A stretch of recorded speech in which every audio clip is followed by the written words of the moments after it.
5, 4, 3, 2, 1. And it's live.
This is Leicester Till I Die TV. Watch and subscribe on YouTube and listen on your podcast platform. Good evening, good afternoon, good morning, good night, good day, goodbye, hello, wherever you are in the world. One of these will apply to you, as I always say. Welcome along, it's LTID TV, and thank you for joining us. If you are joining us via YouTube live, join in the chat. Get your thoughts in the description down the side, and as you see, they will all come up somewhere there. I don't know. There we go. At the bottom there. As we go through, we'll try and include some of those into the chat.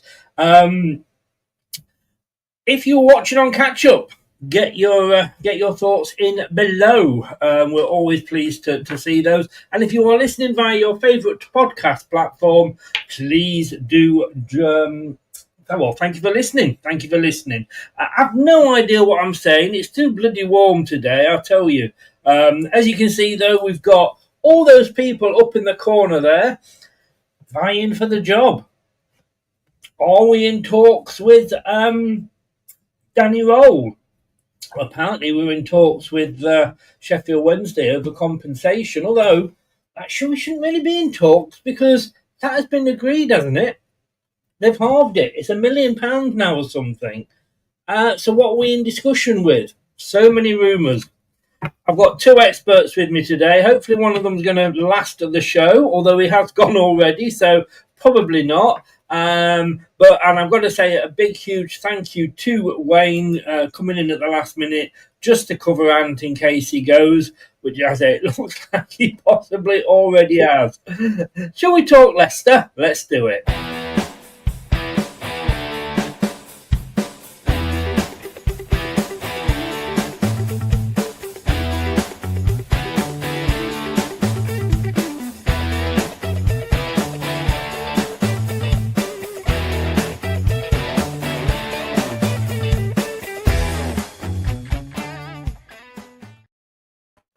I need a new picture. I can't use Jamie Vardy anymore. Gentlemen, good evening. Wayne, appreciate it, mate, jumping on at the last minute. You can blame Ant. He's having a few problems. Not used his computer for a while. Well, not legally anyway. I think maybe he's been using it illegally and he's downloaded a virus. So he may or may not be with us. But Wayne, thank you very much for jumping on, mate. Do appreciate it. No worries. Well, that's been tough muddering, hasn't it? Oh, got that other weekend. Can't wait. Oh, yes, of course. Yes. Do you want to give me a quick last-minute shout-out, Ant? Yeah, so I'm running Tough Mudder on Sunday, which I'm absolutely terrified for. So 15K, trying to raise money for Prostate Cancer UK. Well, good luck, mate. It's a great cause. All the best to you. Stick the link either in the description as we go through, or after the show's finished below, and then people can click on it so they can donate if they want to. Wayne, do you not think Ant's got a bit of a Harry Winks look about him tonight? I thought that, Chris. You know, when you look at something, you're thinking, where have I seen this person before? Yes. Well, it's certainly not Covey Reed, is it? Well, I bet you wish you had his money, didn't you? Even just like a tenth of it, just a little bit of that 80k a week would be nice. Look, I've just put those pictures up there. That doesn't say anything. And look, he's finally gone. Wayne, we've already sort of discussed how happy we are. And are you happy? Yes, I'm happy he's gone, but also, what have we been doing for the last 2 months? Why has it taken 2 months for him to go? And it was the right decision, but I do feel sorry for Ruud. I think he's been treated awfully. Like, I know he was horrendous as a manager for us, but it's not a good look, is it, at all? The fact that we waited and waited, and everyone was like, "Oh, we're waiting for the start of the new PSR cycle on the 1st of next month." But then we sacked him a week before that anyway. So I don't know. The whole thing's incredibly strange to me. But it is. The main thing is he's not taking us into next season. No. I mean, I think with the PSR thing, I think the day they sacked him was payday. And I count when my money goes in at the end of June, for me, it's like my July money. It's there to cover all my July bills. And I think allegedly that's what they were saying. But Wayne, last thing on Ruud before we move on. He's not taking us into the new championship season, but a lot of people will say, maybe he could have done all right at this level. Yeah, well, all the players who were rubbish in the Premier League will probably do very well in the Championship. That's just the cold, hard fact, and that's the reason why promoted clubs in the main go back down. Because there's a massive difference, and you can look. Winks look brilliant in the Championship. Vestergaard looked brilliant in the Championship. I mean, my God, were we scared to death of him playing in the Premier League? Yeah. So yeah, it's just one of those. I just think Ruud lost his bottle a bit. I think being a world-class striker and making really quick-fire, rapid, often either correct or most probably correct to bottom corner, top corner, think the keeper. I did think he did lose the plot, and he did lose his balls a bit for playing the younger kids, as you often highlight, Chris. If Ant is looking like Mr. Winks, you are looking like you've been tangoed at times, because occasionally you get an orange nose from the reflection of the sun, Lane. Right, well, I'll just go and sort the blind out then. Just let me know. No, I mean, it doesn't bother me, but every now and again his nose turned orange. We'll just say a few hellos before we get started. Prashant was in earlier. Hi, Prashant, how you doing? Ray says, hit that like button. Let's get rolling. Bum bum. I said, hello. Ray said, I'm guessing Sean Dyche. Well, is it? I mean, I got duped a little bit on Sunday morning. I went on Blue Tinted. I was told that Manny wasn't coming on, and Manny does not want Sean Dyche at all. And whilst I don't mind Sean Dyche, I don't mind Danny Rohl either. But we're discussing both of them. Vicky's in. Hi, Vicky. How you doing? Craig is in. Hello. I thought we'd already signed 8 new managers, said Vicky. Wow. There we go. So, yeah. Get rolling, says Craig. Right, well, let's go through. This is the gentleman we had last season. You may remember. Exactly. I mean, he doesn't look very happy there, does he? I couldn't believe me look when I saw that picture. But look, Leicester City, Manchester United as a caretaker, and PSV. Average term as a manager, 1.2 years. He was 48. Played a 4-2-3-1. He did actually win the Dutch Cup and the Dutch Super Cup. But look at that. When he was at PSV, he had a win percent of 68. Wayne, Manchester City, 75%, although in fairness, that was only 4 games and 2 of those were against us. Leicester, an 18.5%. And a lot of people say, well, we need to get these managers in. Sometimes they work from abroad, sometimes they don't. You know, you look at Slot at Liverpool. Wow, he couldn't have picked a better one, could they? But when you look at that kind of backs up the fact that just because they're good abroad does not mean they're going to be good in England. No, they are different leagues. The depth and strength in the Premier League is ridiculous, really, and that's why sort of Kane's gone and won his first medal. He's had to go out of England to do it because, you know, Tottenham have tried, never won anything apart from this year, obviously, by playing completely defensive, 24% possession and sitting back and a scrappy goal.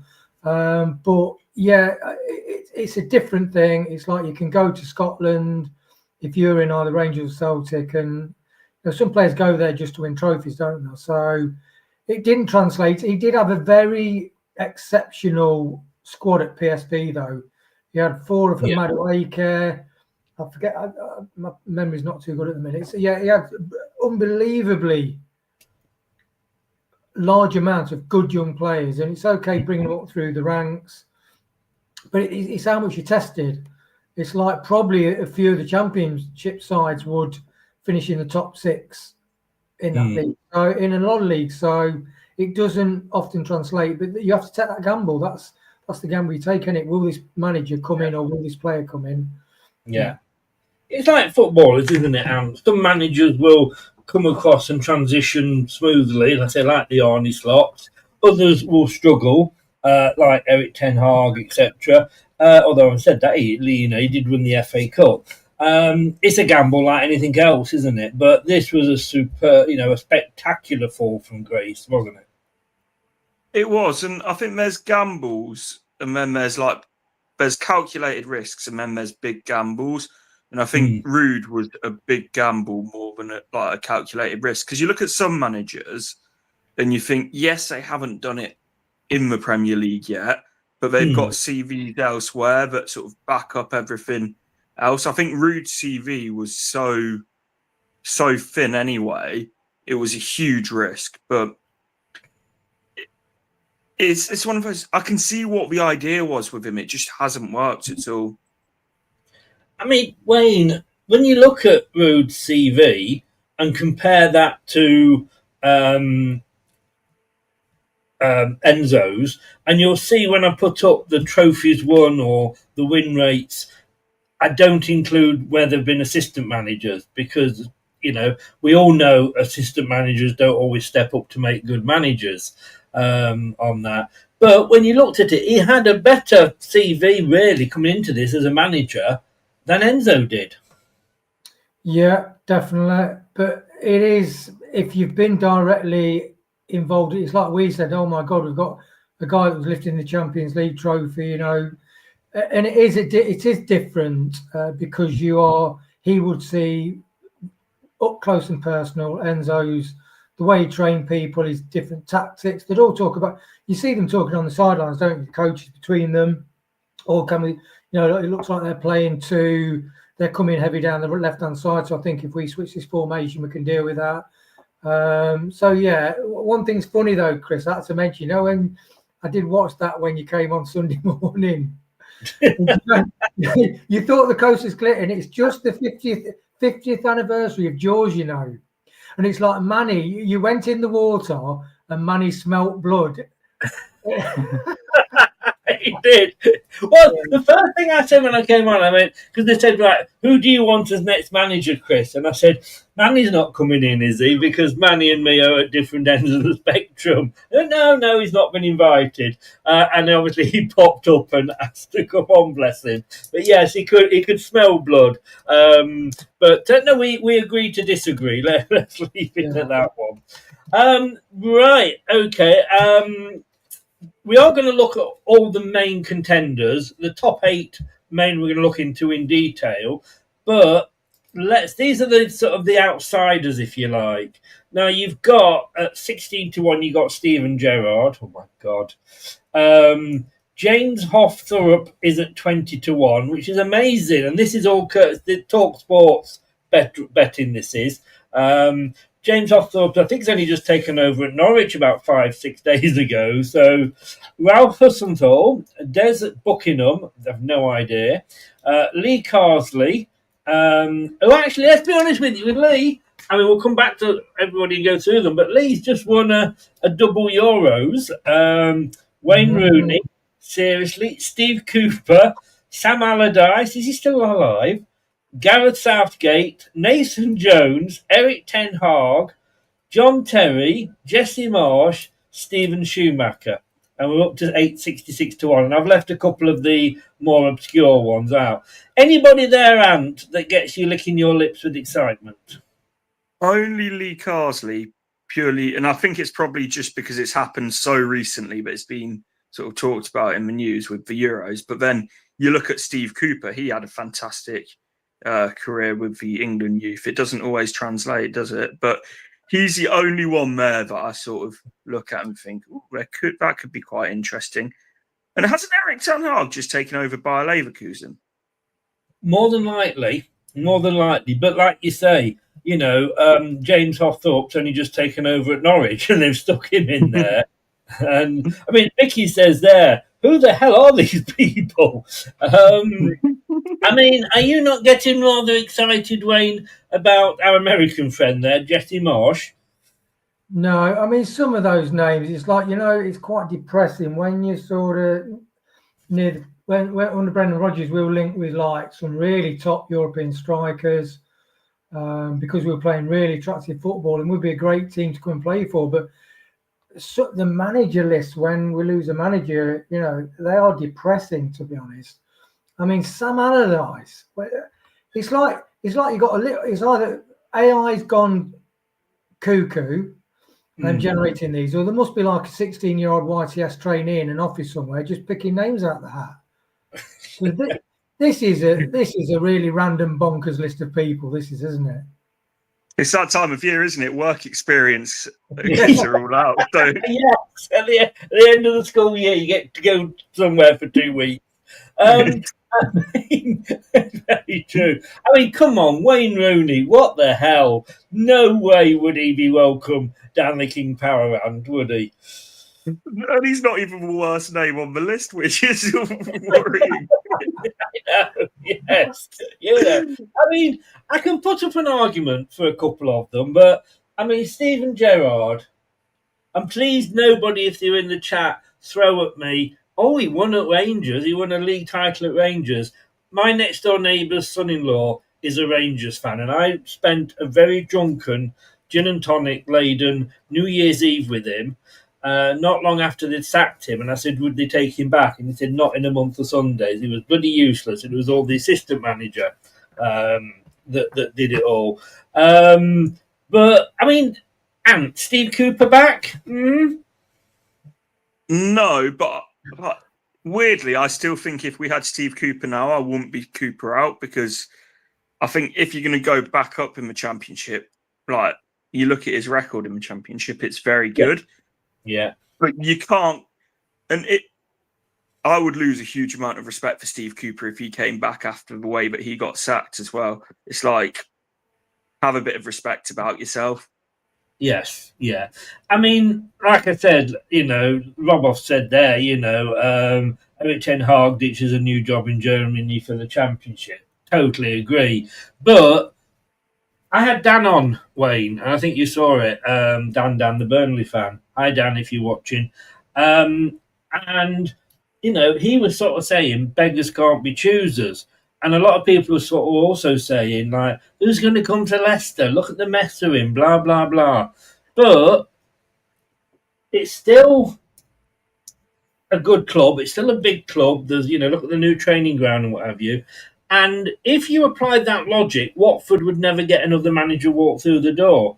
Managers don't care, because these days managers come in and they go, well, if it doesn't work out, I'm going to get my payoff, and it's not going to damage my reputation. I'll just, I'll walk into another job.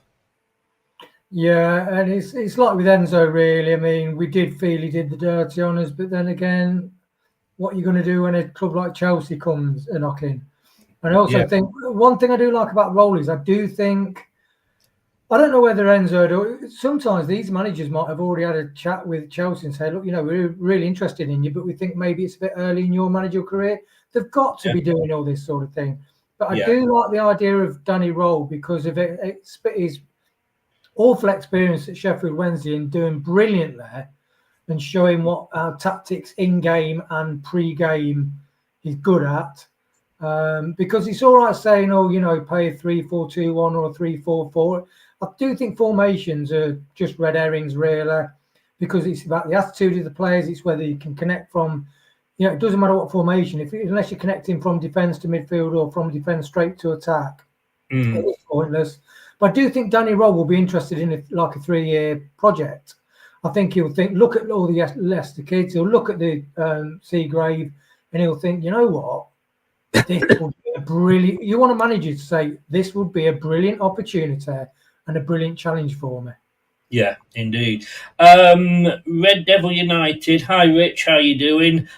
Big United channel. If you like your United football, get over there. Give him your support. He said Carrick could be a good option. We will talk Carrick because he is up at the top of the list. I'm not sure we're ready for another ex-Man United player, are we, Ant? It's a bit too soon. If the last one's to go anything by, we should be never going back there again. I know. When you look at the managers, Steve Bruce, Ruud van Nistelrooy. It's not Marigold Carrick's just been sacked. It's not a great list there, is it? I'd go for Robbie Savage at Macclesfield. He's been doing better than some of these ex-Man United players. I'll tell you the one ex-United player, Mark, that would interest me. And I know that this will go down like a lead balloon because of how well he's done at Coventry. Mark Robbins. I wouldn't be against poaching him from Stoke. No. I said right at the back of when we took on, I don't know if you remember this, Wayne, right at the back when we first took on Steve Cooper, Mark Robbins was one of my top 3 or 4 choices. Because I thought if he can do what he did at Coventry with all the shit that was going on, and I don't consider him ex-Man United. I actually consider him ex-Leicester. So yeah, that's true. Yeah, and I've just lost the comment I was going to comment on there. Paul said agreed with Dan. He sold Dyche to me. He did, and I have to say, right, I did a poll on X and at Facebook the other day. Would you take Dyche now as your manager? And 72% said yes, they would. So that was interesting. I didn't think it would be. Well, that was a bit of a Brexit moment for me because I thought everybody was going to go, no, we don't want him. Red Devil says first point, a fair point. They did okay, but he's just been sacked. That was the sort of comic effect I was going for. I was surprised when I was on BTG on. I feel like Britain's Got Talent, Blue Tinted Lasses at the weekend, that there was a lot of support coming through for Dyche. It really did surprise me, even from their followers. There was a lot of support. Right, guys, are you ready? Shall we get into this? Yeah. Now, this guy wasn't actually in the top 8, but he actually, when I was looking through the options, and you understand why none of those have got their own sort of moment, because I don't think any of those really we would be looking at. But this guy really, really sort of caught my eye. I know it wasn't because he was taller than me with an umbrella out. He caught my eye, and that was Edin Terzic. Is it pronounced? 16-1 to get the job. He looks a bit tearful there, of course. He's not in a job at the moment. He was at Borussia Dortmund. His average term as a manager is under a year, 0.65 years. He's only 42. Likes to play the 4-2-3-1 performance. As a manager, he has won the German Cup and the German Super Cup. And, of course, he got Dortmund to the Champions League final. And he had a couple of spells as manager at Dortmund, 62.1 and 57.29% win rate.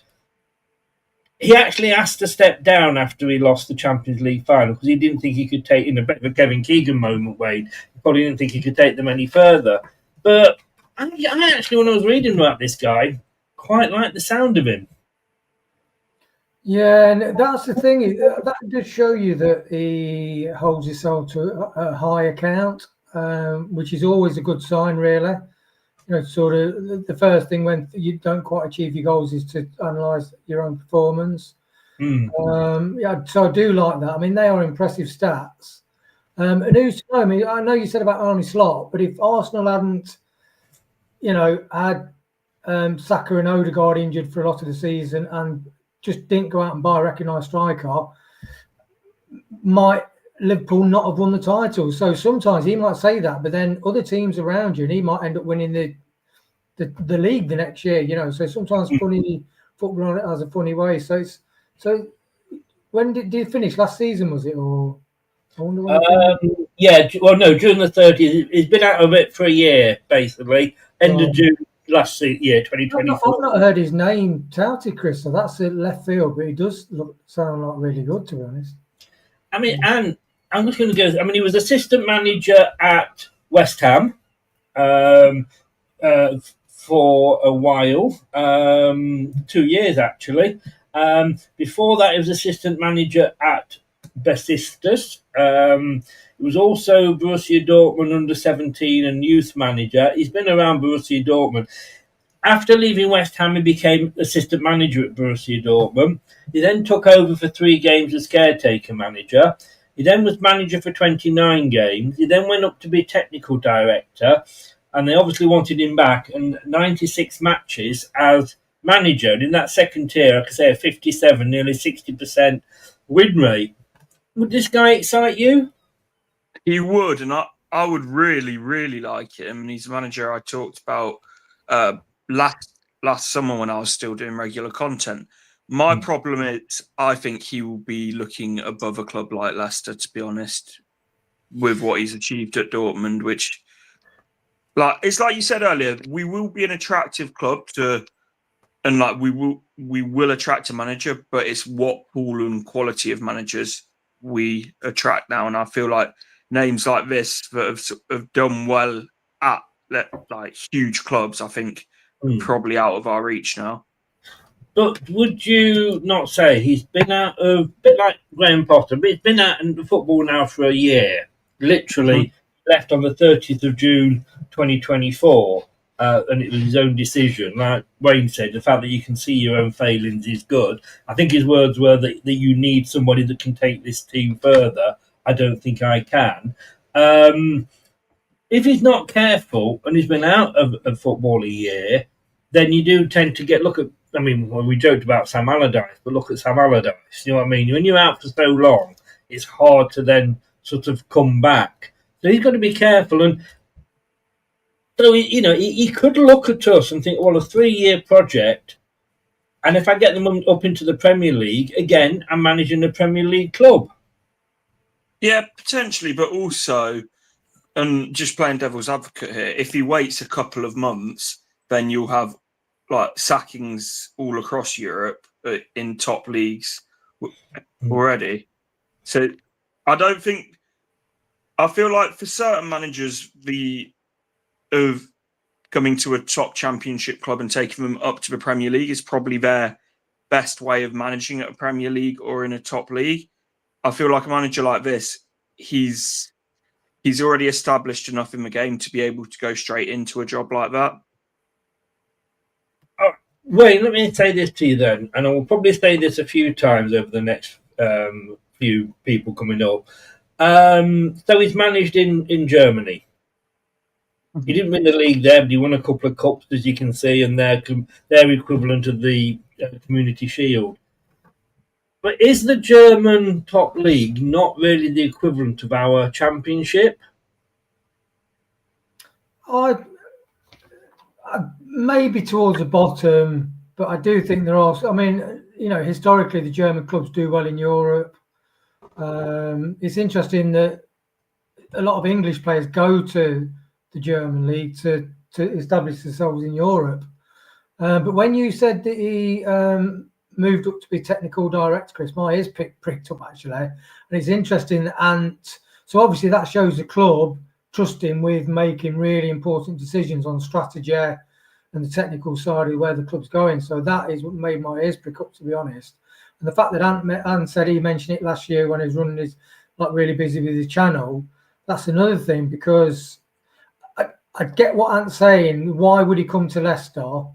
But as he said, he might look at, I think most managers would love to test themselves in the Premier League. That you must do it if you're in, different leagues throughout Europe.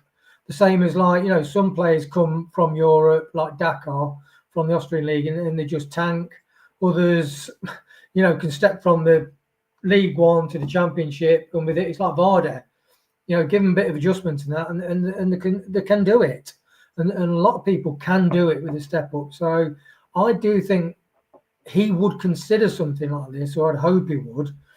And his credentials do look, I've not really heard of him before as such, as a candidate, but he does look a strong candidate. I had to, when I was going through the names, and I had to pick, obviously there was the top ones were always there, and I had to pick like it was 16-1, it was either this guy or Steven Gerrard. I wasn't impressed with those odds. They're just ridiculous to have the same odds, aren't they? Well, they are. But Ant, you were shaking your head, I think, there when I said, is the German league no better than the Championship? Yeah, I think the German league's the second best league in Europe behind the Premier League.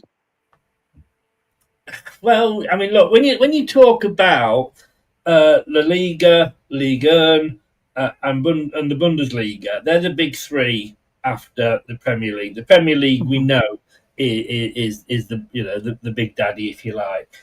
But I just think all of those, once you get past Bayern, possibly Dortmund, I'm not looking at teams there that would regularly get into the Premier League. If like we said, like if Rangers and Celtic came down, would they automatically go into the Premier League? Bayern and possibly Dortmund. Leverkusen definitely would. Leipzig, Frankfurt. There's some, there's a lot of teams there that I think get sort of looked past. I think the bottom of the Bundesliga is an absolute dross standard. But saying that, did you see Southampton and us this season? When we're hardly anything to talk about. No, not true. But again, will we move on? I mean, this guy is left this club. He's been there years. He started it out there as with managing the youth teams. I know, to stand there and admit that I'm not good enough at this, and you need somebody else. That's going to put potentially bigger clubs off him. Surely, you're looking. I would say possibly if Man United or somebody were looking at him, or Bayern Munich or somebody, they'd be looking and going, he's another Eric Ten Hag. Yeah, I don't know whether the top clubs would, because they would do a massive amount of due diligence, and they'll have statistics on all these managers anyway. They'll have case notes and everything. Yeah. Because they say that you're not just thinking about the manager you got. You've got to be thinking 2, 3, 4 managers down the line. But what's interesting with this guy, though, I mean, I agree with Ant, actually. I think it is probably the strongest, because in Spain, the drop off from the top 2 is and then you get a 1 or 2 more. But I do think Germany is the strongest league in Europe, apart from our league. But the fact that he's won the German Cup, he's won the Super Cup, and he has got to Champions League final. I mean, it's like when Leicester, we lost to Atletico Madrid, who eventually went on to win it. You get to Champions League final, and you're not just won 1 or 2 games. You've played consistently through the season before, and during that competition against world-class opponents. Yeah. 4-2-3-1, and it's a formation a lot of teams play these days. I suppose he'd fit nicely into following on from Ruud, wouldn't he? Are you trying to put me off here, then, saying following on nicely from Ruud? You did so well spelling it until you said that. No, what I mean is, though, it's not necessarily the formation that's wrong. It's the fact that you're putting square pegs in round holes. Everybody else could see that James Justin wasn't working on the right. We bought a right winger. He never played him, and he carried on playing the left back on the right. It's things like that, but the formation itself did we? I mean, this was what everybody was saying when we went from Enzo to Steve Cooper, and we had a complete change of formation and a complete change of style. This isn't changing that much, is it? And is that not a better thing? Because it's the same formation as Rude. I know where you're coming from, but it's the transition. We're not. You don't want to change a manager every time that's going to have a different different formation and different style. We saw that with Cooper. No, whoever we get in, you want it to be someone that builds that idea and that philosophy that Enzo did, in the way that Enzo did. Maybe it won't be Enzo's philosophy and style, but then that the next manager can pick up and run with, and the next manager. And that's exactly what we haven't had, because it's every time we've had a new manager, it's starting from square one again. Yes, yeah, that's the thing. That's why I was thinking with the 4-2-3-1, it might work. Well, okay. Well, I'd say I was very impressed with him, and I'd say he might be worth a punt. And we are dangling the fact that look, we could be one of the favourites to go up. And look, if managers are looking at us, Wayne, and saying like, well, I don't want to go there. Look at what happens. They might get a points deduction, transfer embargo, blah blah blah. Got the good youngsters coming through that you can use. We said with Chelsea and Lampard, when he had the transfer embargo, he got them into the Champions League. But whatever manager comes, if it doesn't work out and we sack them, like I say, they get the money, don't they? Yeah, they do. My criteria for a manager is he proactive in game? So like Maresca, a lot of players got delusions, grandeur, because we were playing in the Championship, and some of the teams, as Manny said, they were very basic, just sat back, most of them. But it's whether you can be flexible in game, and that's one thing Ruud van Nistelrooy didn't do, and Maresca was accused of doing. And I do think there were other Championship managers in that season that were flexible in game. And the best modern managers are flexible in game, and also they know when to push on and press high. When to maybe sit back a little bit. If they're playing Liverpool at home, you won't just go and press high all the time. So they're just able to change things, and also they're brave with their substitutions, and they're also brave with the younger kids, because as with Chelsea winning getting into Champions League with the youngest squad, Frank Lampard did it with an embargo with a really young squad. Pace and ability like Mahrez or Vardy. I mean, Mahrez's skill and Vardy's pace scared people to death. So you just want a manager that plays people on merit, and if you've got really good players, it gives them the opportunity to play. I agree. This is the guy that is actually, the more I think about it, the more I'm getting excited. And of course, he's out of work, so there's no compensation.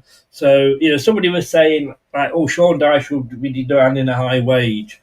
No higher than anybody else. And sometimes, how much do we waste on paying Ruud van Nistelrooy? I don't think he came from Quick Save, did he? He was very much sort of high up in the wage structure. Anta's gone for the time being. I think probably knowing who's coming up, he may hopefully be back. So 16-1, Edin Terzic there. I really, really fancy him being our next manager. Unlikely to happen. Chris, isn't that a squad that Lampard went on to win the Champions League the next season? I think that was time when, with the young ones, he got into the Champions League, but then the following season he had all the money to spend, and he ended up getting sacked into. He did. He suddenly, when he had to buy players, it all went wrong. Right, so we're going to move up to the next one in line. We're going to get hit a few speed bumps before we get to the smooth roadway. Now, I'll warn you in advance. Trouble is, you set such a high bar with that guy, Chris. I know. I can't really see. I could not believe it, and I thought, should I put Steven Gerrard in there first? And I thought, no, absolutely not. Okay, here we go. At 14-1, Mr. Chris Wilder. He is available, having been sacked by Sheffield United. He's had the experience. I mean, he's a lot older. The other guy was 42, so still quite young. This guy's 57. Some would look at him possibly and say dinosaur.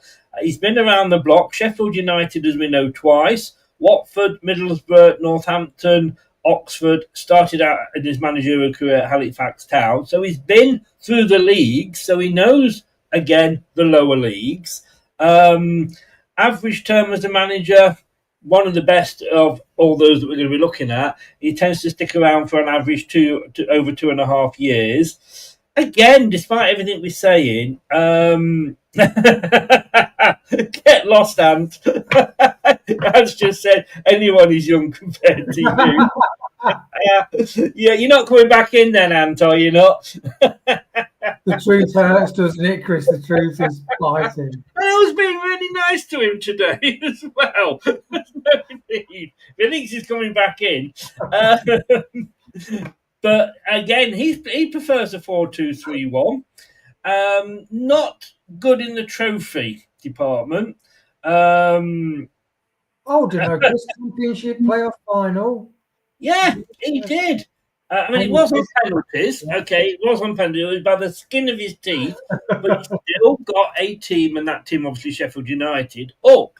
Was that Paul? Somebody said no, didn't?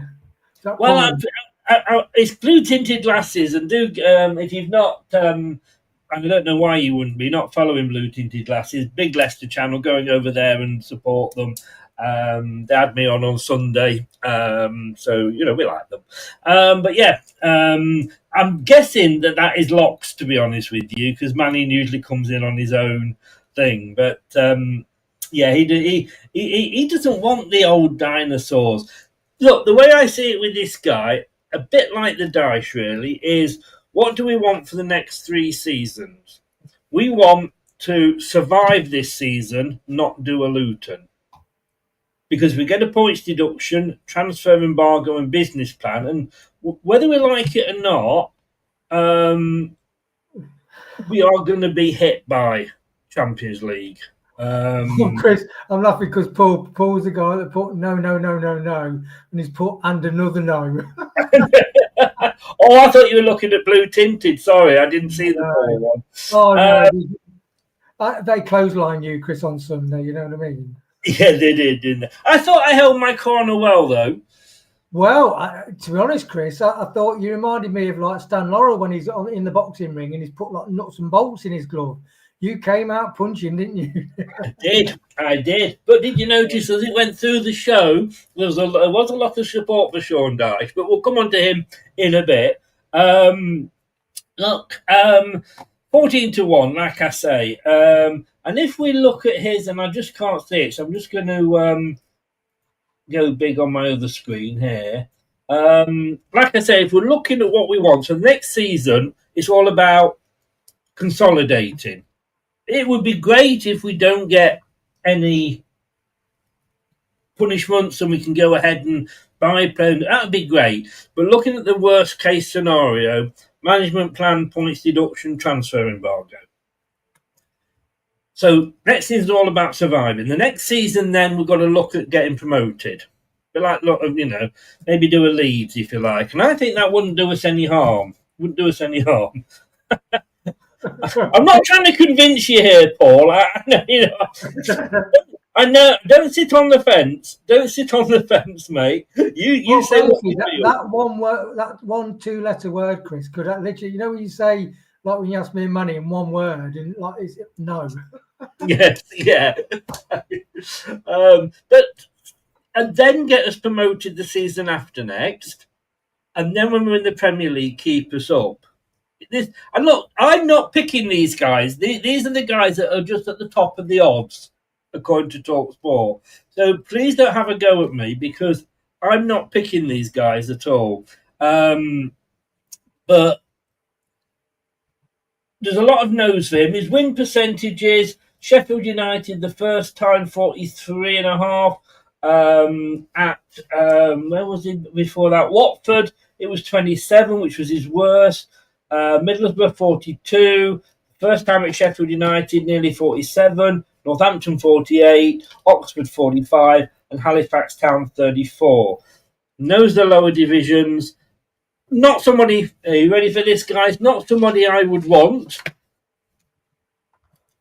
But what are your thoughts? No. Quite simply, no. That's a no then, isn't it, mate? I do disagree with you, Chris, very strongly. I mean, I think we're going to go up as champions, and I think the next year we're going to qualify for Europe, and the year after we're going to win the Premiership with Danny Rohl in charge. You know, but no, I think you have got your blue tinted glasses on, but no, I get what you mean. We're both agreed on this is a no, isn't it? Yeah, I mean, I did feel sorry for some people. Say, oh, the playoff system is really unfair because, like Leeds and Burnley. Well, I won't say Sheffield United were top, weren't they? They finished 10 points off both Leeds and Burnley. They lost against Sunderland, but I think Sunderland played Coventry in one of the semi-finals, and I tell you, Coventry played so well, and Sunderland just sat back. Or was it no? Was it? I can't remember whether they played Sheffield United, but the other team was just very boring, you know, defensively, and I really wanted Coventry to get through to the final because they played the far better football. And I do think older people can change the ways, and being an old one myself. And that's why you do need young, new people coming into organisations with fresh ideas. But I think Chris Wilder, he is stuck in his ways. I think he does like playing with a big guy up front. And although, you know, if you get Ruud van Nistelrooy, he's viewed as a, inverted commas, modern manager, and he still would not make substitutes early. He would not start Mavididi. He would not start Monga, even just to give him one half. Just bringing like Jake Evans on for 1 minute and things like that. And you're thinking, just grow some balls, Ruud. You know what I mean? We could. The fans would have got a lot of respect for Ruud, and I do think a lot of the fans who definitely wanted him out would say, you know, he's dealt a crap hand. Because I think. Once somebody said he was promised three transfers and he only got one. It was that one that he got, and it was in the position he wanted. But let's not get back onto Ruud because we've moved on from Ruud. But this guy, what I'm saying is, if Ruud's considered like a modern manager, inverted commas, he's got a good record on PSV. I think Wilder, you have got to have an age cut-off. I think the other manager was 42 that you just mentioned. Yeah. So I do think 45. Is the way to go. And as some other people have said, I do like the managers that have had to work very hard because they haven't got celebrity status like Rooney. Just you think how Rooney walked into some of these jobs having done absolutely atrociously. Yeah. So I do like the managers that have really had to work hard to get there. I'm sure that Locks is actually Danny Rohl's secret love child. Well, I wanted Rohl from the beginning, Chris. I did. As soon as Ruud van Nistelrooy, I wanted Rohl because the research on him, is like it changes in game. It does go. Well, again, we're going to come on to Rohl further on because he's up at the top of the betting. So we'll come on to him. But we're all agreed, I think, on this one. Everybody in the chat, no, no to Chris Wilder, and it's very easy to say, well, look, these players have learned from the masters. They've been an assistant manager under this guy, an assistant manager under that guy. Doesn't make you a good manager. Craig Shakespeare, he was under Nigel Pearson. He was under Claudio Ranieri. Love the guy to bits, but he got sacked. Being a good number two does not make you a good number one. Let's just say that. Right.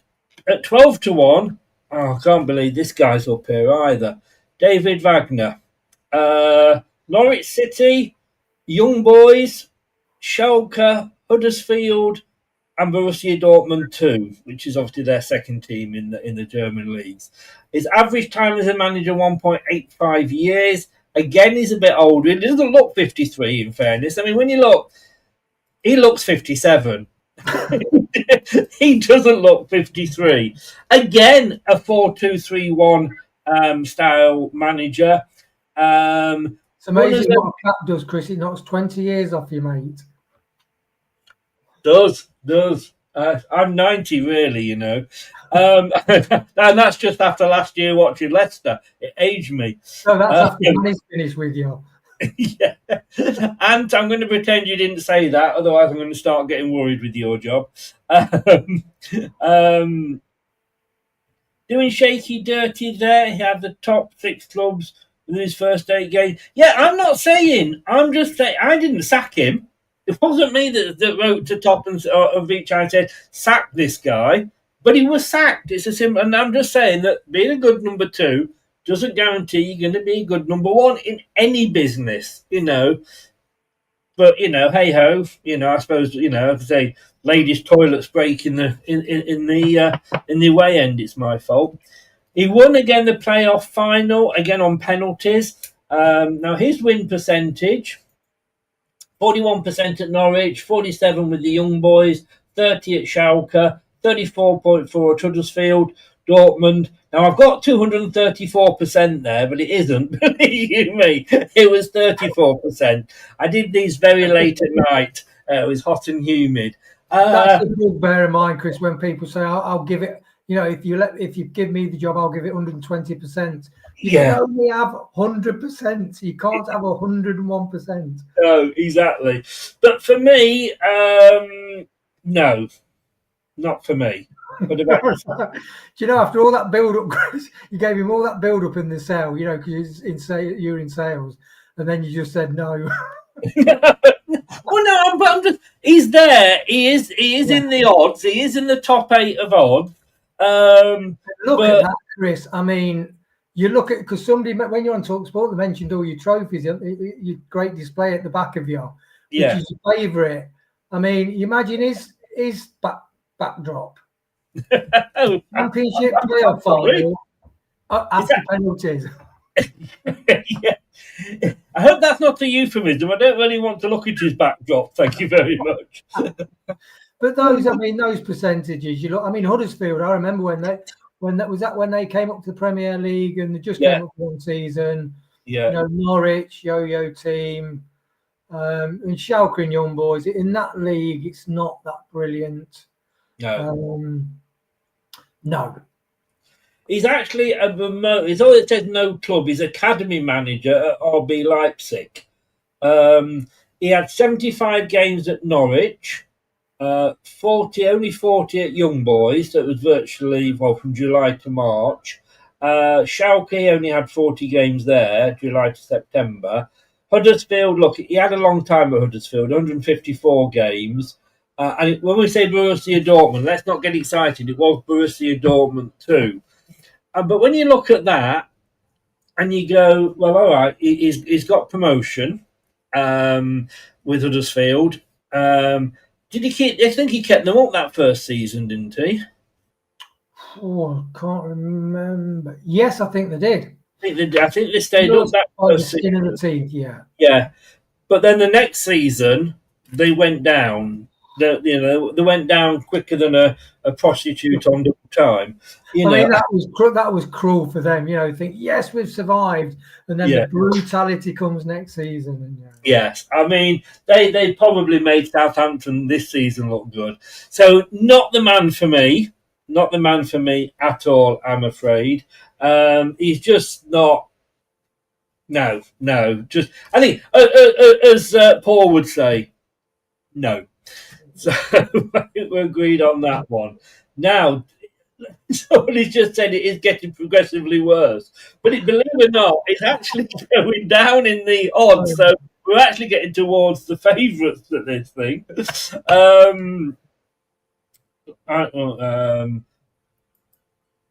Now, at 12-1, equal, and I can't believe this. I suppose it's because he's in a job. So the first manager probably that we've come across that's in a job. Rosenior, 12-1. Current club Strasbourg. Obviously, he's got them into the into Europe. He was manager at Hull. He was also caretaker manager at Derby County. Not lasting longer than a year as a manager. He's 40, so I think he's probably the youngest on here. Yet again, preferred formation 4-2-3-1. hasn't won anything as a manager, but he had to say he has got Strasbourg into Europe. Yeah. And again, you're talking about a minor league there, but I say minor league, it's a French league, isn't it? Yeah. But 48.6% win rate, 34.6 at Hull, 58 at Derby. He's going to be expensive to get. We're still coming up with the nose with Paul. I think we'll be having. He is the Simon Cowell of the. You are probably the worst manager I have ever seen. Who's told you can manage? It's going out with all of those. Your thoughts on Liam Rosenior? Well, he sports the sleeveless jacket quite well. Yes, I must say. A Gillet. He carries off a Gillet. Gillet, yes. Oh, you can't beat a Gillet, can you? I would say Gillet. You say Gillet. Well, I'm trying to posh myself up a little bit. But to be honest, I like the way he's pensively looking towards the skies. In other words, he's searching for the formation to break this team down. Well, I thought he was searching for Top's private jet to come in, but maybe not. Maybe not. Yeah. I mean, do you think he's not going to leave Strasbourg, is there? Well, again, right, I think, for me, when you're a manager like that, you're looking at it and going, I'm in Europe. I want to have a season in Europe. Maybe it's just come a season too soon or a season too late. Yeah. I mean, I think the whole debacle, they finished, what, 7th or 8th? They only just missed out on the playoffs. Yeah. It might have even been on goal difference. And the manager went, I want you to play this way or whatever, the owner, sorry, and fell out with him. Yeah, we played Hull when we were in the Championship. I thought they were a really good side, actually. Yes, yes. And I don't think he'll, if I'm honest with you, I don't think he'll leave Strasbourg. We would have to pay them a lot more money in compensation than maybe other managers that might be in the job, like Danny Rohl. You know, that's going to be compensation a lot cheaper, especially because he's negotiated it down. So I can't see him coming. That said, I wouldn't mind him. Yeah. Paul's doing everything to avoid that 2-letter word. I think you're spot on, Chris. It is a bit too early because there's no way you're going to leave a job where you've got your side into Europe. And, you imagine if he can get in the qualifying round or something, but if he gets through and gets to a quarters or semis, I mean, that will really enhance his CV. So there's, if he said, I'm thinking of going to Leicester, his family and support network will be saying, are you crazy? If that was your lad or friend, you'd be saying, don't be daft, wouldn't you? Oh, I would. And I think that's why the timing's so wrong. I mean, 37 games in charge of Strasbourg. He was only appointed less than a year ago, the 25th of July, 2024. He signed for Strasbourg. And it's expected that he'll be in charge until June the 30th, 2028. So there's a big contract to buy out there. Yeah. But 78 games he had at Huddersfield, November 22 to May 24. 12 games he had as Derby caretaker manager. Before that, he was Derby assistant manager. Before that, whatever this is, Derby individual coach. So I presume it was playing with coaching 1-to-1. And of course, he was Brighton assistant manager for the under-23s there. I would like him. I wouldn't say no if he was announced, but I think he's going to be out of our budget, to be honest with you. Yeah, the severance package is just too much, isn't it? But I do like these. I mean, these are only who suggested these? Is it TalkSport? Yeah, this is TalkSport betting, yeah. Yeah, TalkSport betting. But I mean, this is the kind of manager I think we need to go for, because really Brendan Rodgers, although he sort of did make some bad, he was allowed to make some bad structural changes at the club. We did play such fantastic football because he was quality manager. So I think, we wouldn't have played that football under a lot of these managers on the list, where we were challenging. And you could say, well, yeah, but you were challenging for Champions League.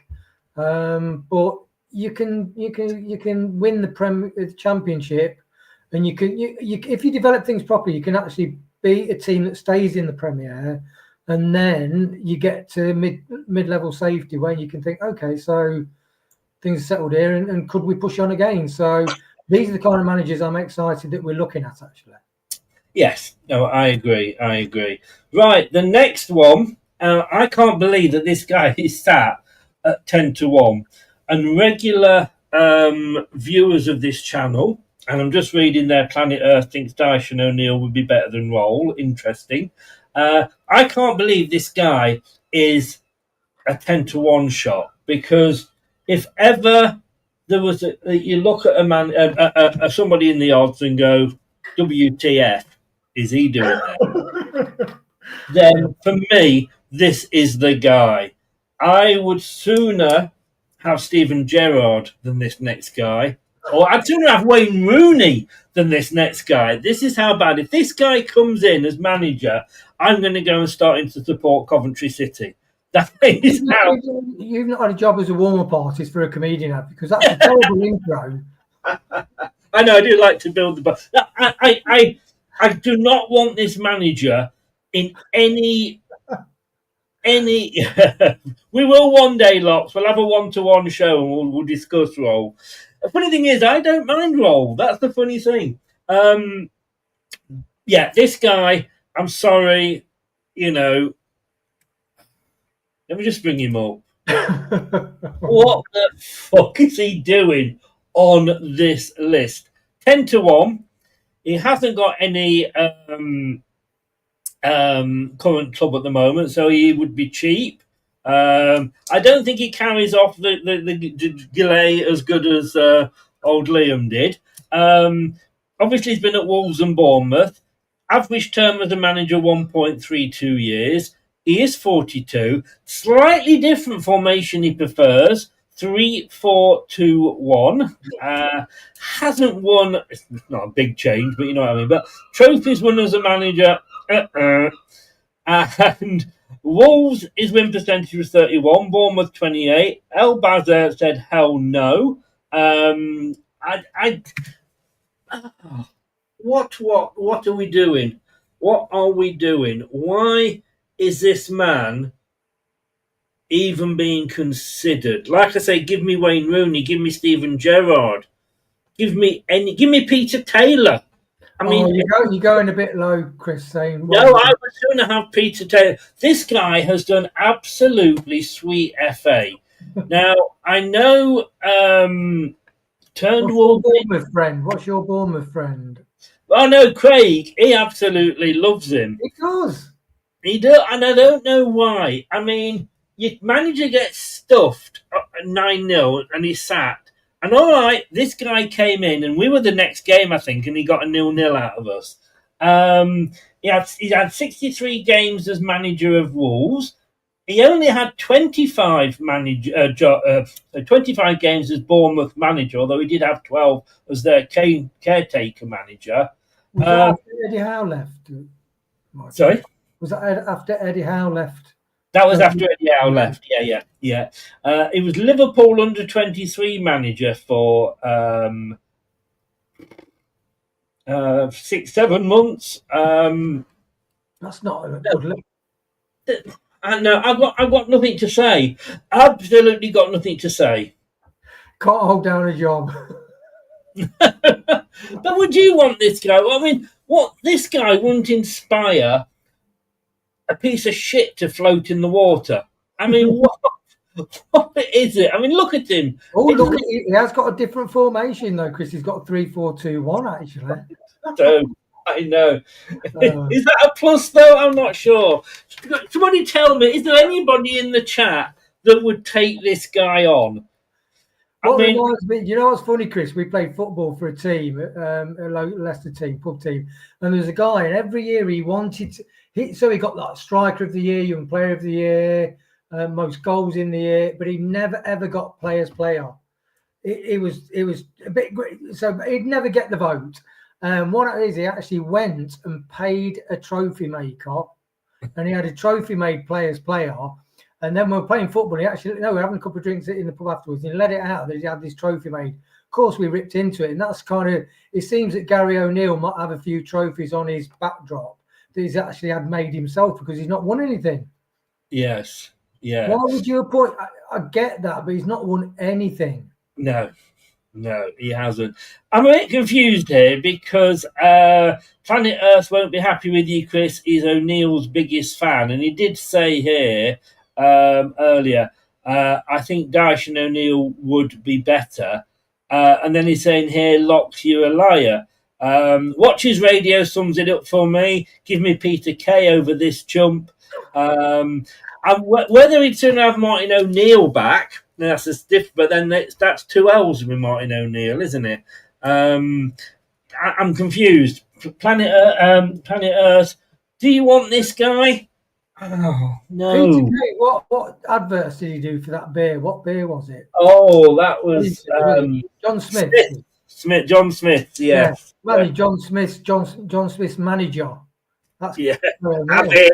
That's what Gary O'Neill is. Except he says he won't say have it. He'll say, "Oh, we might get it. We might get it if we look at it." Yeah. Can you imagine him trying to inspire the team? Like I say, I'm sorry. This for me is a huge, big no. And I hope we don't appoint him because I don't want to go off and support Coventry. I've got to say, I take it it's a no for you as well, Wayne.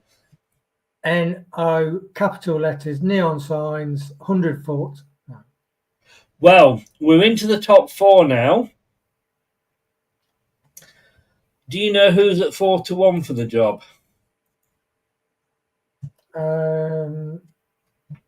Not Carrick. Well done, sir.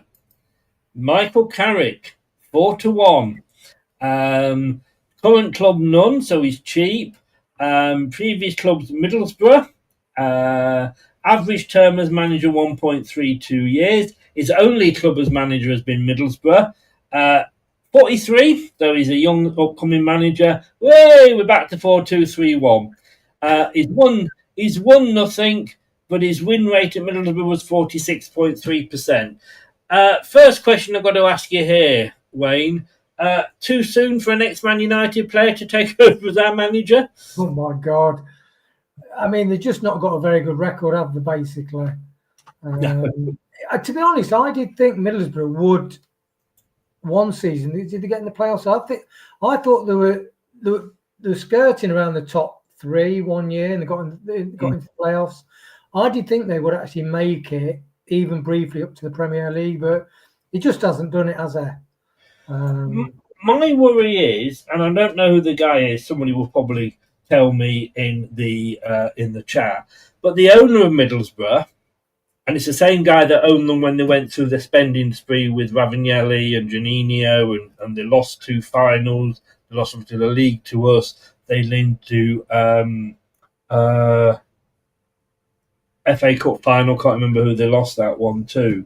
But he's very patient. He's not one of these that changes managers very often. So when you're patient and you then sat, and it makes me wonder if he's run out of patience with him. I mean, last season they finished 10th.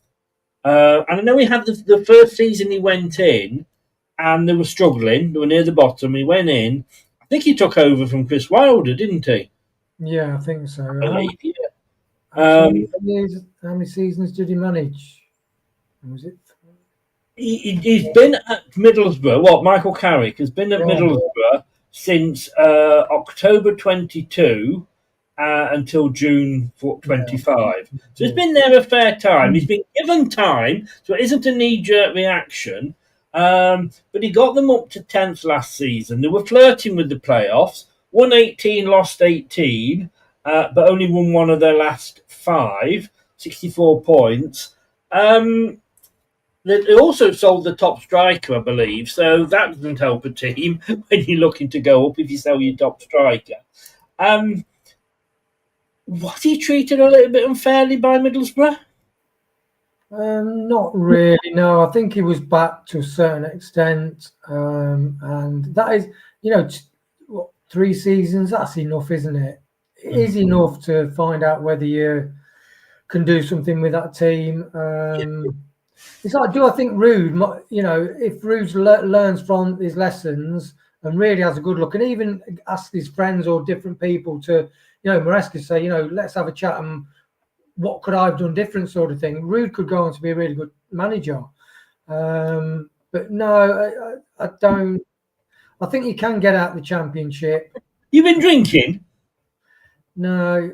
Have I been drinking? Yeah, Rude, who could be a very good manager and learn from his mistakes. Yeah, thing. I think he lacked the balls and didn't play the young kids. I think if it had been braver, he might have just done enough to be given a chance next season.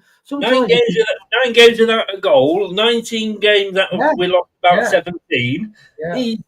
But anyway, that's. But I get your point. I'm playing devil's advocate here. But some people do take failure and they learn, and if they really analyse and learn the lessons, they can really go on to be successful people because they have actually had the guts and the balls to look at themselves and what went wrong properly. Yeah. That is 46.3% is not a bad win rate. Planet and Blue and Locks, come on, mate, guys, chill out a little bit. It's handbags at dawn in the chat here. But yeah, I if he came in, do you know what? I don't know about this one, to be honest with you. Not my first choice.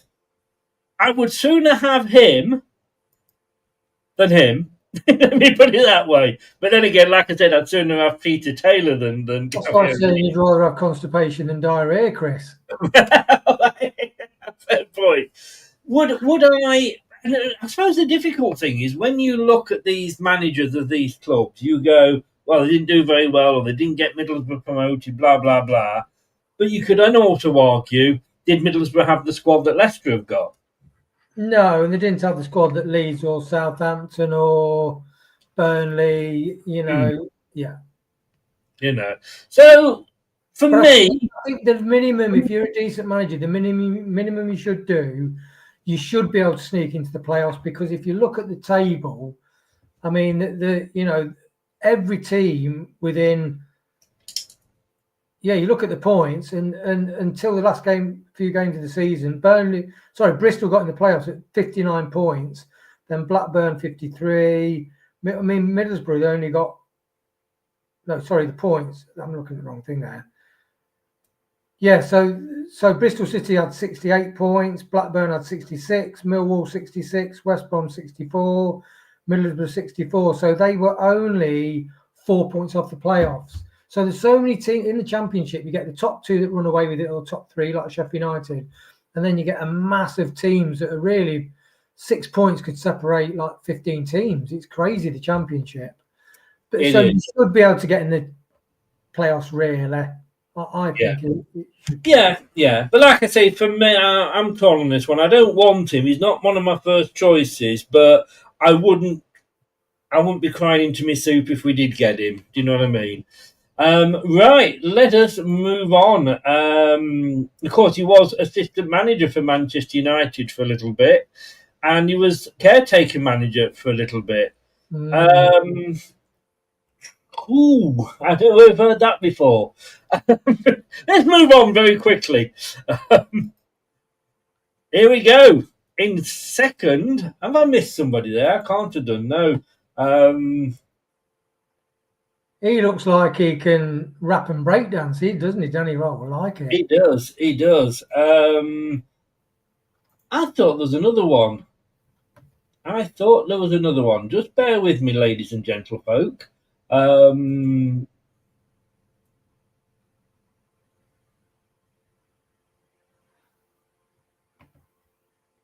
Well, they have updated it, to be honest with you. Michael Carrick was the third one. He was the third one. Although I've got to say just a few changes, and I'll come to these at the end, but there has been a few changes. But everybody wants him, apparently. Danny Rohl, 5-4, second favourite. Sheffield Wednesday. He's negotiated. He hadn't been paid, and he negotiated a get-out clause for compensation. He's told apparently didn't turn up for the first day of pre-season training when he should have done. He didn't turn up for that. He's told the senior players that he wants to leave.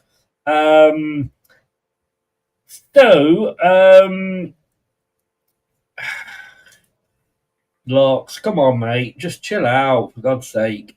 Average term as manager 1.71 years, which is how long he's been at Sheffield Wednesday. He's 36, so this is the youngest one on the list. Preferred formation 4-2-3-1. Not won any trophies. His win percentage as Sheffield Wednesday manager was 38.2%. Took over a very difficult position from Ainsworth, who they probably held on to too long, but he was an ex-player. Look, I mean, I know everybody says about me and Sean Dyche. If Danny Rohl was appointed our manager tomorrow, I would be happy. I have nothing against Danny Rohl becoming our manager. I'm just looking at two different ways. It's like Leicester have come up to a split in the road. You know, they can go left for Danny Rohl, right for Sean Dyche, and it's which way we choose to go. This guy, look, he hasn't won anything, and we're going to have one of those that where we say, well, he's worked under this guy and he's worked under that guy. Doesn't really put any ice with me. Let me just have a look. Let me just bring his record up here. So he was the Germany assistant manager for 2 years, Bayern Munich assistant manager. Yeah. I'm going to say this, he was also the Southampton assistant manager. It was RB Leipzig assistant manager. Yeah. For 4 years, it was RB Leipzig's video analysis. Whatever that sits there and gets to watch football games. Yeah, that's the breakdown of how the game's being played. That's important. Yeah. RB Leipzig under-17 assistant manager, RB Leipzig youth assistant manager, RB Leipzig youth video analysis, and obviously then, you know, Sheffield Wednesday manager. Yes, he has got the pedigree. Yes, he has worked with some of the best. Does that make you a good manager? Only time will tell. With some it does, with others it doesn't. You know, you could argue that Jose Mourinho, he worked under Sir Bobby Robson. He always said he's learnt a lot off Bobby Robson, and obviously look what happened with him. Like I say, I wouldn't be against this guy at all. Sometimes it's whether you go for a young manager, you know, like we did with Martin O'Neill. Take a gamble on him. It's a bit like what Ant was saying earlier about Mark Robbins. And I said, look at what Mark Robbins did with Coventry and all the shit they went through. No stadium, having to play at Northampton, was it, and Birmingham. No, you know, club was on. Well, club, I don't know. I think it actually did go out of business. But then he could probably do it, you know, with the shit that we're in. This guy, the shit that we're in, we might be in the shit, but at least you'll know he's going to get paid. Yeah, and I do think that it's crazy that his backstory and how he's been treated at Sheffield Wednesday, considering the position we're in, we've got to be a very attractive proposition for him. You know, and the fact that I do like he's resourceful. So I think Rude had better players, but he didn't use his resources wisely. And I think that's one of the main failings of Rude, really, and is also his lack of commitment to going for things and being brave.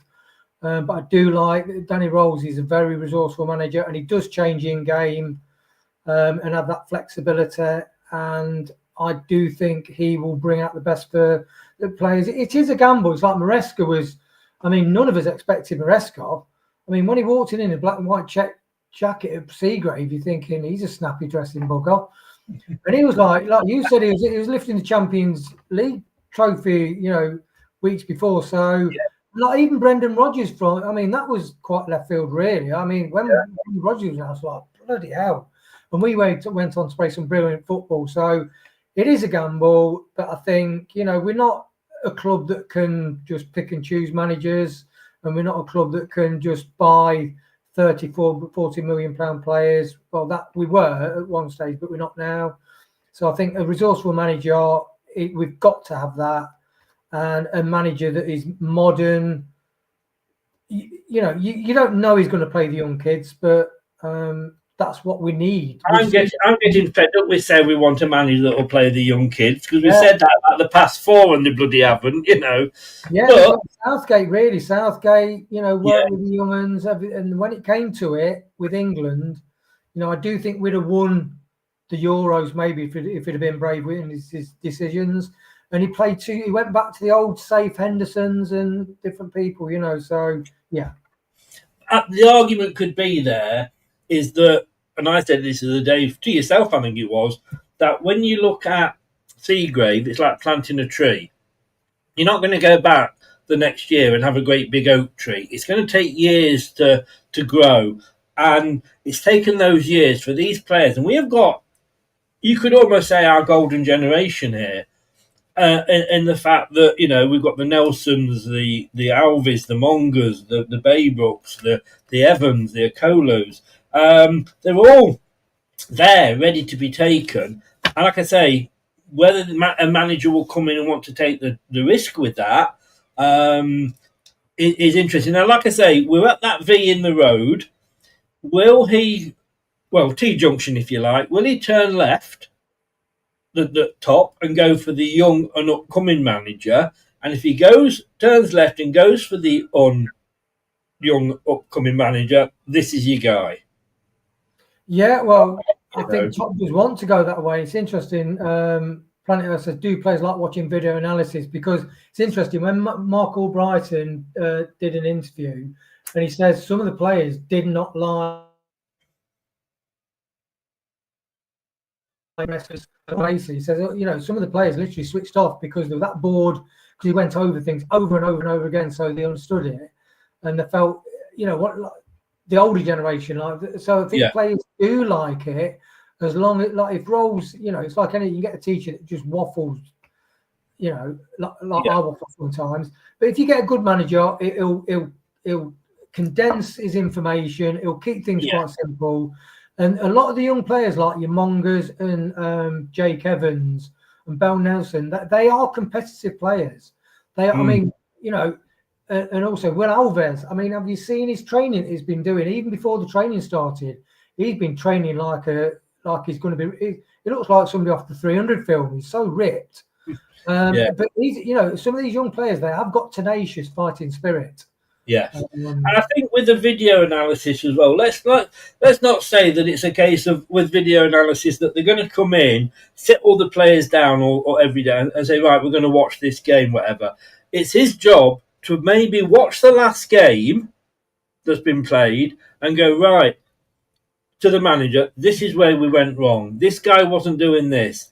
This guy wasn't doing that. This guy was doing this really well, so encouraging them on that. So it's not all about going in and making the players watch this analysis. It's all about analysing the games and passing that feedback on to the manager to take into the training and on the training pitch. Yeah, definitely. And if the thing is, you can get all the data. It's like we had that new set-piece coach. It was interesting going through last season thinking, so what is the net result when the opposition are taking a corner and they regularly with different teams who played in the Premier League, they had players free at the edge of the box for shooting. You're thinking, so you can appoint a set piece coach and it has no net effect. And you can have all the analysis, it can have no net effect. But if you get a manager that applies it and condenses, then that can make the difference. So when to press, so if somebody, the press triggers. So as soon as Vardy starts pressing, then the next three players, you literally press forward to the next. And as soon as the people in midfield see the three behind Vardy pressing, then you all press and you press to the right hand side. So all that sort of thing. It's not rocket science, but I think younger managers, they adapt it and they will try those sort of things. Yeah. Rohl does like the high press. Yeah, very decent of you there, Locks. He's gifted to somebody a membership of a membership's only is it $1.99 I think a month? I can't remember. $1.99 a month. I mean, you can't even get half a pint for that. So, if anybody wants to become a member, the cost of running these channels, as Locks will tell you, and Locks is a young lad and he's working and everything. I'm an old man and retired and living on my pension. He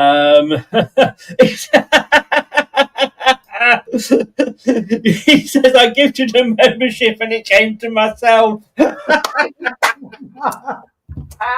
Brilliant! Welcome along to being a member. Hey, Locks, don't forget when it expires. Only $1.99 a month. Join up permanently. I think we're going to have to tip that. I know, but as Locke says though, the fact that he's a tactician and he's an analyst is really good. So it's like the fans have said. So in game, he does change things in game, and that shows that's his analytical background coming into play. Yeah. He says there, Locks. Correct, Chris. It's not the actual videos. It's about how he sees the game. He will have an excellent footballing IQ with that background. I mean, this is it. Like I say, it's about that's what you want. Somebody to look at the game afterwards and go, "Why wasn't he doing that?" And he wasn't, and passing it on. Like I say. Sorry, Chris. Another thing, it'd be interesting. So if Danny Rohl was in charge of us last time we were in the Championship, when we came against the Dean block and like JJ was running up the wing and then double backing and people saying, "Oh my God, we're just playing it around the back, waiting for the perfect opening for maybe Vestergaard to punch it through." It'd be interesting to see if Danny Rohl could have done something with those deep blocks in the Championship. So it's that kind of in-game, and Locks very kindly has done another one. Very decent of you, Locks. Very decent. Sorry, mate. I just find that the chances of that happening. But look, like I say, everybody thinks I'm anti-roll. I'm not. I'm happy to roll with it. Boom, boom. Is that the end of the show, Chris? Is that all the candidates we've covered? No. There's one more. Don't get too excited. Aaron says their video, and he's done another one as well. He's feeling very. Did you get a bonus at work this week? A lot, very generous. Pay it forward, Chris. That's pay it forward, isn't it? It is. But yeah. So thank you, Locks. I would be more than happy with Danny Rohl. Like I say, we've come to the end of the road. We've hit a T-junction. We turn left and go for the young upcoming manager. Manny's in. Hiya, Manny. Your timing couldn't have been better. You've missed Danny Rohl, but like I say, if we do take that left turn, go for the young manager, this guy's got to be top of the list, 100%. Of course, there's also at a T-junction, as often as there's the left turn, there's always a right turn. Oh, man, he's coming at exactly the right time, hasn't he? Yeah, he has, hasn't he? He has. So we are going to look at the favourite for the job. This man, Sean Dyche.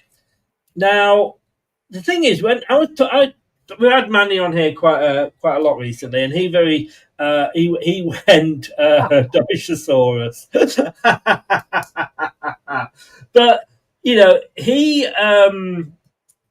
had me going along and thinking, that he's making some very good points, and he was taking me down his road of thinking, like, you go for the formation and you stick with that, so the players are getting used to that. You get season after season after season, and then you speak to somebody like Dan from Turf Moorhouse TV, who obviously has a lot of good memories of this man at Burnley, and you're thinking, there's some very good points. It's like anything else. When you listen to something, you come away thinking, it's possible. Now, this guy is 4-7 on.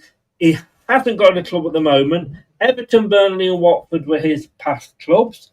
3.6 years. And he's probably, he is the longest of all the people we've looked at in the top 8. He's the one that had the longest average term as a manager. He is 54, though, and here is the thing. He plays a 4-4-1-1. All he's ever won is one English Championship. He did get Burnley into Europe, or he got them into qualification for Europe. And again, I've missed the E off Everton. He got 31% win rate with Everton, who he did keep up, even with a points deduction. Burnley was a 35.7 and Watford a 34.6% win rate. I'm not saying he's the man for the job. Like I say, you either turn right for Dyche or left for Rohl. For me, if you're looking at a 3-year plan, and most managers these days are given a 3-year contract, that seems to be pretty standard at Leicester. Let's have a look what Leicester want to get over the next 3 years. If we don't get any points deductions, any management plans, any transfer embargoes, we could be fighting for the title. I mean, I think Ipswich for me are favourites for the title, but I think we could be up there. However, if we get all of those three, it's going to be a fighting fire job right from word go. And so it's going to be a 3-year plan. It's going to be first season consolidating. Like you said, we can't bring anybody in. And yes, Dyche will play the youth because he played the youth at Burnley. So he will bring the youth through. Not saying he will do. Just at that point, in comes the poorhouse. Timing on this show, Chris, with Manny turning up when he's just crazy. It is. It's like they've got a little network going. I mean, if we thought Planet Earth and Locke's having a bit of a ding dong earlier, Manny and Dan, that's really going to kick off. Get the sumo suits out, Chris. Yeah, I know. But so, like I say, if you're looking at a 3-year plan, and part one of that plan, or season one, actually is points deduction, management plan, transfer embargo, this guy could probably keep us up, because there is a chance, if we're not careful, that we could do a Luton Town. Now, everybody says, well, that will never happen. Sure, the Luton fans said that as well. You've come down and you don't expect to go straight down. Will he keep us up? Probably. Can he get us promoted the season after? Very likely. Because he's done that with Burnley a couple of times. When they got relegated, he kept them up. He got them back up again, sorry. Then the following season, if we got up, all it's going to be about, and, Leicester fans, got to stop being quite as entitled as probably some of them are, and we all have been since we won that trophy behind me. It's all about staying up. That's all it was this season. Even, because we got the point we thought we were going to get a point deduction. It was all about finishing 16th or 17th, nothing more. Would that guy do that in year 3? Yes. The problem you've got is you've then got to replace him, because he's not going to take you, I don't think he's going to take you anywhere else. Yes, he got Burnley into qualifying for Europe. You could argue that he got Burnley into Europe, although Aberdeen, technically, I suppose, is Europe. But I think that the Premier League is now a different animal to what it was when Dyche got Burnley into Europe. I think he would do those 3 seasons, but then I would want somebody else to come in. The problem is if he's been playing 4-4-1-1, it's a new system, and it's going to be, whoever comes in after that is unlikely to be playing the 4-4-1-1. So that's my reservations with him.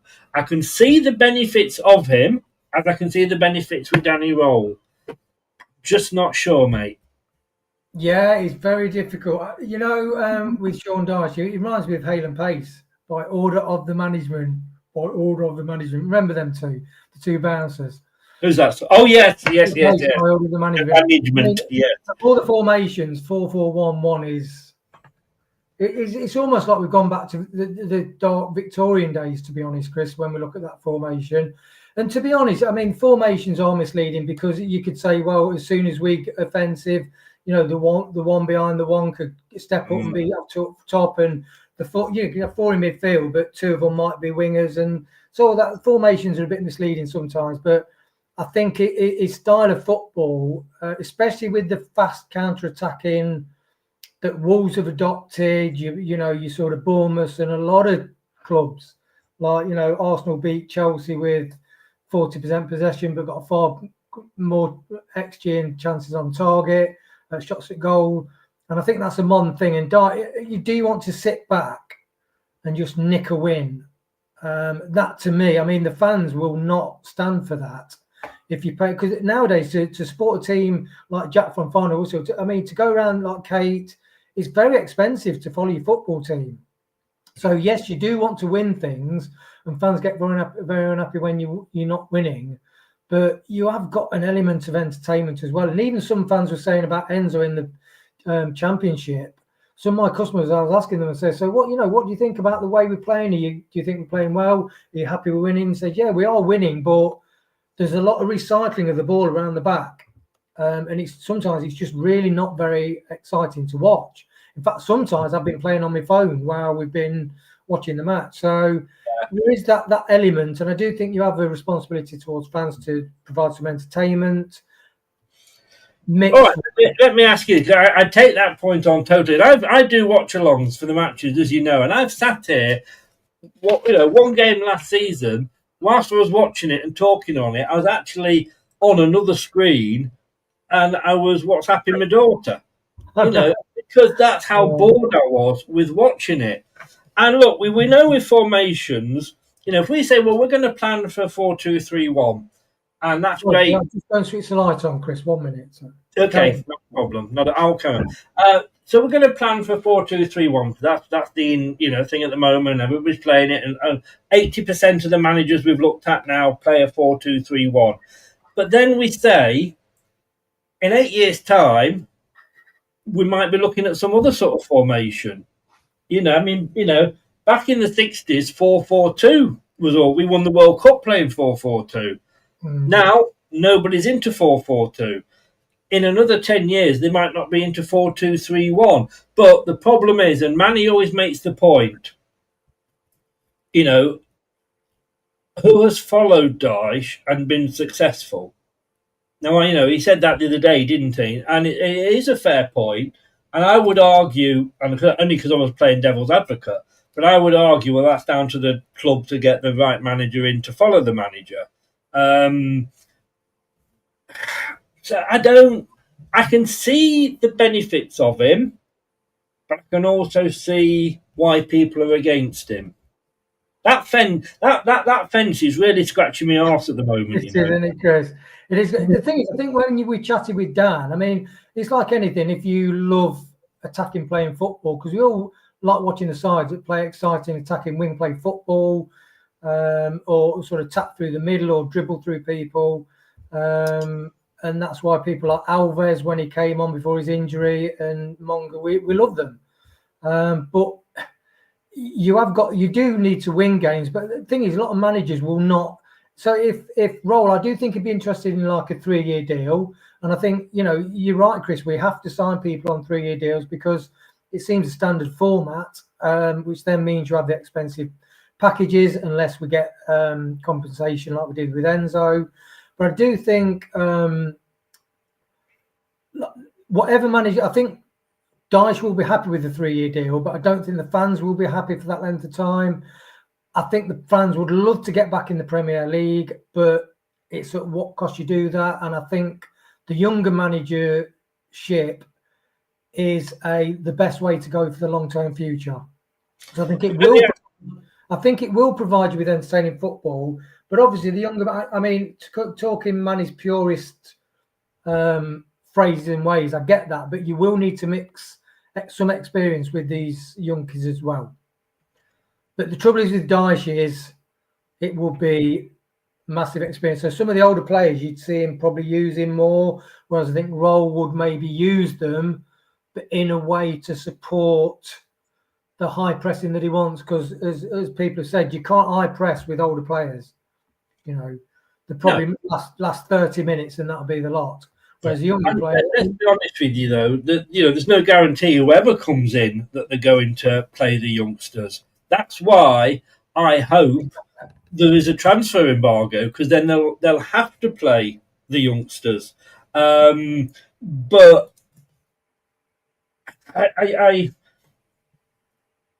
I I'm not, and there's no guarantee that the youngsters will obviously, win everything. Dyche could be a Cooper all over again. I mean, that's the risk, isn't it? And I'm going to say to you, Wayne, do you want to see exciting attacking football, or do you want to win? Now, in an ideal world, you'd want both, a bit of both. Of course, we all would do. But what if you had to go for one or the other? What do you want? And I think that would split. If you could literally survey every single Leicester City fan all around the world, you get a split. It's such an impossible thing. I think people want to see exciting football, but it's interesting that Spurs, and I thought, in the past, I've really been excited with some brilliant Spurs teams, so attacking, flair players, but they haven't won anything. And then when they played the 26% possession, sitting back in the sort of European final, they won the first trophy by being completely boring, a scrappy goal, not flair playing, and that just shows you that the Spurs fans were over the moon, but they won playing turgid, boring football. And now they're in the Champions League. Exactly. So, what was the one that you went for? Sorry, exciting or winning? Sorry. So, which football would you sooner have? Personally, I think. So, when you say winning, what?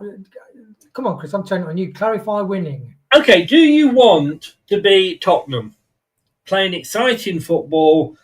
Aussie Ardealers, he virtually had 5 up front at one point. It was very exciting to watch, but like you say, they won nothing. But they were in the Premier League, I grant you, but they won nothing. Or do you want... and I don't want to use Claudio, because that was quite exciting, even though we were winning games 1-0 a lot of the time. But do you want to be like that, or do you want to be a team that maybe just win 1-0, 2-1, but actually wins you a cup? Or gets you into Europe? Well, when we won the Premier League, when we did the Great Escape, that's why it was so exciting. Even if we didn't win the Premier League, it was so exciting not to be scraping around the bottom of the division. And we did the Great Escape, but we're always in those games in the Great Escape year. But in winning the Premier League, we did scrape some quite tight victories, to be honest. We did, and so. But one thing I would say is, I'll name that new 2-in-1. I will counter that with Ipswich this season played exciting football toe to toe, and yes, they did go down, but their fans applauded them. They're still in a strong position, so I do think if Rude had had the balls to, when he got the job, understanding why the fans weren't happy with Cooper, if he would have gone for it a bit more, I think a lot of the fans would have been happier. So it's like Ipswich fans are happy even though they've gone down. They've not stayed in the Premier League, but they're happy.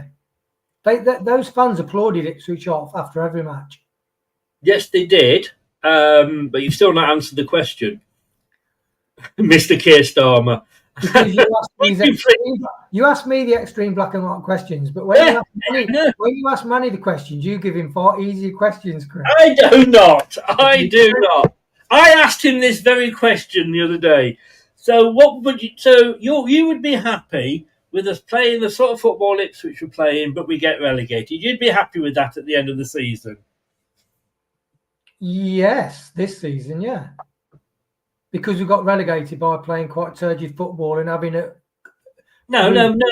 So you would be happy if we played the way Ipswich played and still got relegated, you'd be happy. But if we had won a few more games, be it under Cooper or whoever, 1-0 here and maybe playing the Cooper game, let's say Cooper got us more points, etc., and we stayed up, you would be less happy. You'd as sooner say, no, I didn't like staying up with the play we played. I'd sooner go down with playing exciting football. Yeah, so with Cooper, I wasn't happy with Cooper, but I do think he got the chop. And, fans say we would have got relegated. They cannot say that, unless they've got crystal balls, they cannot categorically say that we would have got relegated. So, yeah, if I go to the matches, I would rather watch entertaining football. Because the Spurs fans over the years, I know they've not won anything, but they've got some. You know, I've got a mate who's a Spurs supporter, and he said we played some brilliant football. Yeah. You know, we could still be here at 1 o'clock this morning, and I will be staying here till 1 o'clock this morning. Exactly, Locks. He asked these black and white extreme examples. Yes, I mean, it's a yes or no. I mean, you should go into politics, Manny. You really, really should. But you can have both, Chris, and that's the thing. You can. Yes, in an ideal world, you would want both, and I agree with that. But I would sooner get promoted and I'd sooner win something playing not exciting football. I mean, look, when we had Enzo in charge, 17 points clear, and people were saying, "Well, this is boring football. I'm not enjoying it." Well, we're 17 points clear. How can you not be happy with that? And I just couldn't get my head around how you can't be happy being 17 points clear at the top. Okay, we nearly threw it away, but the fact of the matter was we didn't, because we'd been in that position of being 17 points clear. I'm not going to get an answer from you, am I? Yeah. That's a no then. That's a no. Yeah, but that's the thing. It's like, what do you like? The philosophical question: what do you want? So some fans don't want to get up to the Premier League unless we're playing beautiful football. But some people, there is the argument. Okay, so the responsibility is you've got an owner that's pumping money into the business. You know, whatever reasons, they're in a real difficult position. But you know, we have tasted the highs, and now we're tasting some of the lows. And some fans want to get in the Premier League, even if it means playing boring football, because then you could argue that if you're a purist, well, it's about compromise. So I'll compromise on having Dyche if he definitely gets if he gets into Premier League next year and he keeps us up, but then we can look for a modern manager. Well, that was what I was saying. I'd say Sean Dyche for me would purely be a 3-year plan. I don't think Sean Dyche is going to get us any higher because, as I say, he did with Burnley, but it was a different Premier League then. Danny Rohl can give us that, Chris. That's the belief. And I'm not against Danny Rohl. I mean, everybody seems to think that I am anti-Rohl. I'm not anti-Rohl. I'm all for the Rohl. You know, let's go. All I'm saying is there's two. I'm not. If it was Sean Dyche, I would understand why we went for Sean Dyche. That's all I've ever said. You know, yes, if he was manager, I'd be very happy with Sean Dyche. Yes, if Rohl was manager, I would be very happy with Danny Rohl. It's like I say, it's that T-junction in the road. It depends which way top turns. Left for a young and upcoming manager, which is a bit of a gamble, or right for old dinosaur manager, if you like, which is also a gamble. But that is the gamble that Top's got to take, you know. There's nothing wrong with a bit of Arctic roll, Dan. Nothing wrong at all. Right, would you just go back to these, because some of the betting, I think, has changed. No, don't get me wrong. Right, so, interestingly, and this is what confused me because they've updated the list now, Ralph Huthenhall, who was 25-1, has had his odds massacred, I think is the word, because he's now sat at 8-1. Oh my God! I know. Where has that happened? His agent's been on X or Instagram, hasn't he, leaking information? His agents are right buggers, aren't they, for stirring? They are. I don't know. I mean, yeah, from 25-1 to 8-1. Who fancies a bit? Paul. Paul's back. Hello, Paul. No. Yeah, look. Like I say, please don't think that these are managers that I've picked. These were just managers that were on this list of Talk Sport. But no, I do not want Ralph Huthenhall at all. The bottom line is as well, Chris, it's all right fans having opinions, but they're not the people putting the money in the pocket and running the club. Would you really like to be in Top's position and having to make that choice now? And it's like Manny says, so if you go on that 3-year cycle, then you're going to sign crap and you're going to end up back in the Championship. Now you can't say that, because then the timing, like that manager that you mentioned earlier, the timing might be just right for, like Rosenior. So you might get, and the thing is, sometimes in business you have to do things that you don't really want to do because it's important your business survives. So sometimes as a business owner, you'll look at being in the Premier, even with someone like Dyche, is more, which is what your question is, which is very uncomfortable and makes me squirm, is, are we best, like Top will have to ask, and him and Rudkin will have the argument. Without Susan Whelan or Vichy, and they will have to thrash it out. So what we're going to go for? Last year it was Cooper and then Rude, which worked out well, swimmingly well for both of those. So Locks has just said there, Chris, Dyche, Rohl or Wilder if you had to pick right now. I don't have to pick. I'm the host. I ask the questions. I don't answer the questions as host. There you go. Can I just say, Wilder wouldn't be anywhere near it anyway, so it would be Dyche or Rohl, if I'm saying. Or this guy. We said earlier about this. Bottle job. Just for the record, Chris, I've championed Rohl from. No, you have. You have. I don't want money like knife in my tyres or anything. You know what I mean? So. No. You have stuck by Rohl, although. I was interested with this. I really was. I don't think we can get him, but this guy I would love, and I think you said you liked him as well. Paul, he is. Go back and watch it. I don't know if you were in when we were talking about him earlier. He's got great pedigree. He's still 16-1. He hasn't changed. Wilder, Chris, his pose is like Braveheart. He was actually crying after they lost the Champions League. Yeah. On that one, but Wilder is still 14-1. Why? Wagner is still 12-1. Wasn't he on X Factor 1 year, Wagner? Was it? Come on, Chris. What's the punchline? No, there was a guy who was absolutely awful. He had one of these really long, typical moustaches, grey hair. And he was a Louis Walsh choice. I'll say no more. Liam Rosenior is still 12-1, so he hasn't changed at all. Gary O'Neill, no, is 8-10-1. You've then got Ralph Husenhall at 8-1. Carrick is 4-1 still. Rohl is still 5-4, and Dyche is 4-7. Chris is all in on Dyche. It's so obvious that's why he won't answer. Naughty. Have I not? I don't know. I'm speaking a different language here, Locks. And I know you're trying to wind me up, and it isn't going to work. Like I said, we're at that T-junction. If they go for Dyche, will I be disappointed? No. If they go for Danny Rohl, will I be disappointed? No. It depends which way they want to go. You imagine if they announced Terzic, Chris, you'd be like... Get in there. Yeah. No, I'd have him. I'd have him at a drop of a hat. He would be my choice.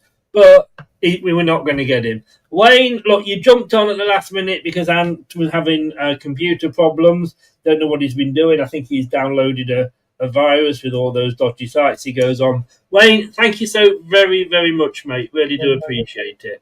Thank you so very much. Have a good week. I will see you on Friday. All right, mate. Take care. And we'll be looking back, and I'm sure this conversation will come up again. It probably will, Chris. Wayne, really do appreciate you coming on at the last minute. Thank you very, very much indeed. Cheers, buddy. Thanks to Wayne there. Really grateful. Really dug me out of the poo. Ant was supposed to be coming back today, which was a pleasure to see Ant again. But unfortunately, like I say, his computer let him down. Ray, totally. See, I agree with that. As an older dude, I understand the thinking behind Dyche. We might not be around for a long-term plan. I mean, like I say, that is it. That is my thought. But I do I do see what you mean. Blue tinted glasses, great show, Wayne and Chris. Thanks very much, Locks. Has your spoon broken? That big spoon that you've been doing that with tonight, mate? I reckon it's broken. Hey, only Locks could gift a membership and it go to himself. Love that, love that. That's the highlight of the show for me. I've got to say, this was one highlight. Well, there's two highlights of the show. In fairness, that was a highlight of a show. And that was the other highlight. Boom, boom. Thank you very much. Don't forget, if you do want to become a member, it's only $1.99. Really do appreciate the support. Not even the cost of half a pint these days. Click that like button. It really does help the channel. Gets us on other people's homepages that don't follow us. Subscribe, even better. Subscribe, that's free of charge, as is liking it. And why not click that notification bell? Because I have absolutely no idea when I'm coming back. It's probably all going to be down to Top and John when they decide to appoint somebody. Thanks very much, Dan. I appreciate your kind words.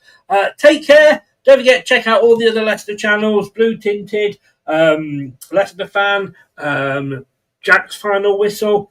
Great channels, one and all. Take care, and I will see you soon. And remember, whatever you decide to do, don't do anything I won't enjoy. Good night. Thanks for watching. These videos are tremendous. You'd better like them too, or I'll be back. This podcast is proud to be part of the TalkSport Fan Network. TalkSport. Powered by fans. That will conclude this evening's entertainment.